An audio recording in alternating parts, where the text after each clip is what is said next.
होइन हौ यो बुढा के सोच्दै बसिरहेछ हो तिमी बुढा?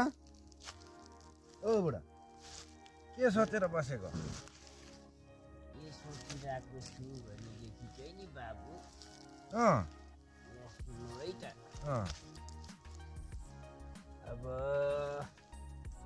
यसो सोच्दाखेरि चाहिँ हिजो आज चाहिँ होइन अँ 12-13 वर्षको केटाकेटीहरूले होइन अँ अब आफै आत्मा हत्या गर्ने डिसिजन लिँदैछन् अहिले।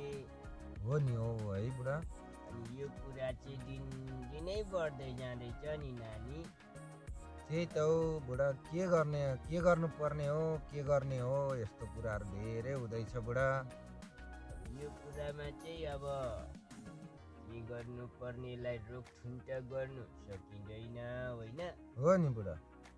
अब यसमा चाहिँ मेन रोल चाहिँ आमा बाबुको हुनुपर्छ जस्तो पनि लाग्छ हो नानी मलाई त।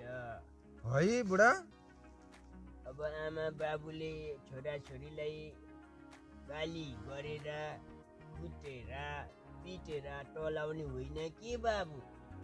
हजुर बा।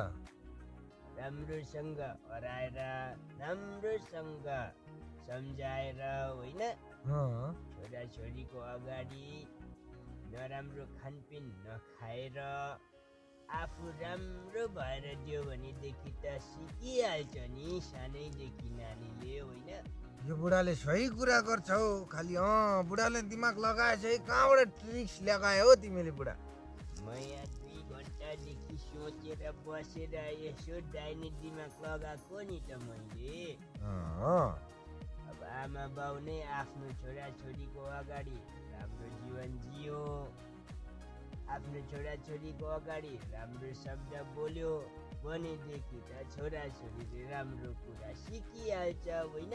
हो नि हो बुढा।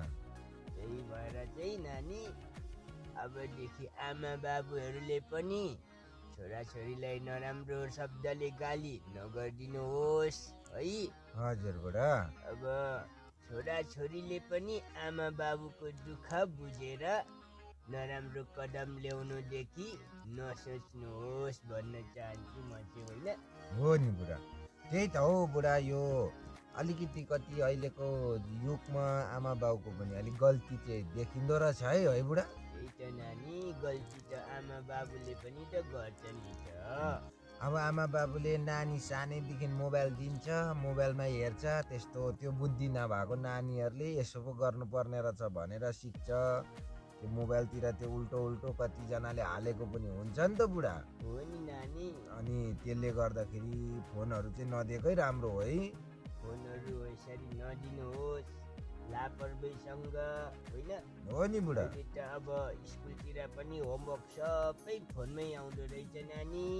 त्यही त हो बुढा, एकखेप चाहिँ टिचरलाई गएर सोध्नु पर्ने हो बुढा, यो फोन चाहिन्छ कि चाहिँदैन, होमवर्क फोनमा आउँछ कि आउँदैन भनेर हो बुढा, कि कसो? त्यही त मेरो नातिले पनि दिनै होमवर्क छ भन्दै फोन लाँदै गर्छ होइन। बुढाले पनि गएर एकखेप बुझ्नु है बुढा।